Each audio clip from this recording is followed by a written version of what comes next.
So this influencer is rich. Or he was. So he got into crypto early and he made a chunk of change and he started calling himself the Crypto King. And because of that, he convinced a lot of people around him to give him their money so he could invest it. And eventually he had collected a ton of money from people to invest. About $40 million from around 140 people. And one day, one of the investors requested a withdrawal of some of his money. And the Crypto King, he starts making excuses of why he can't give it to him. So the investors all get together and they have an investors meeting. And they're like, yo, where's our money, Crypto King? And Crypto King's like, I don't have it. I lost it. And it's gone! Allegedly. Meanwhile, Crypto King was posting this lavish lifestyle all over his social media. Here he is with his Lambo. Here he is on a private jet. Here he is with Machine Gun Kelly for some reason. And he was apparently living in a massive rent house that he was paying $45,000 a month rent for. And the investors are pissed because the whole thing was allegedly just a big Ponzi scheme. And Crypto King was forced to file bankruptcy. And the court starts seizing his assets, including 2 McLarens, 2 BMWs, and a Lamborghini. And during the bankruptcy, they start auditing him to see where all that money went that he claimed he lost. And they find that of the $40 million that he was supposed to invest, he actually only invested less than 2% of it. Another $16 million of that he spent on himself. You know, like his McLarens and such. He's an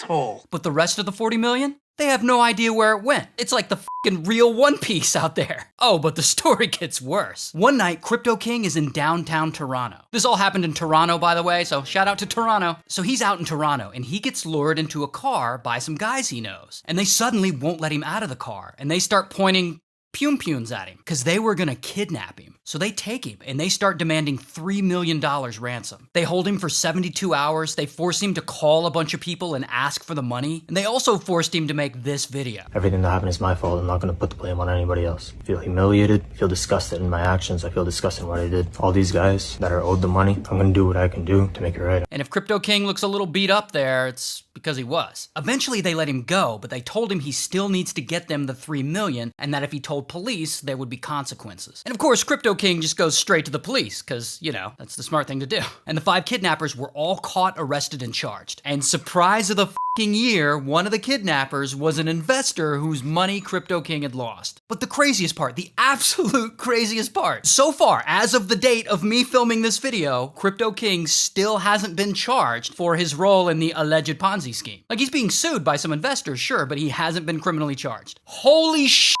Tell me that's not gonna be a Netflix series.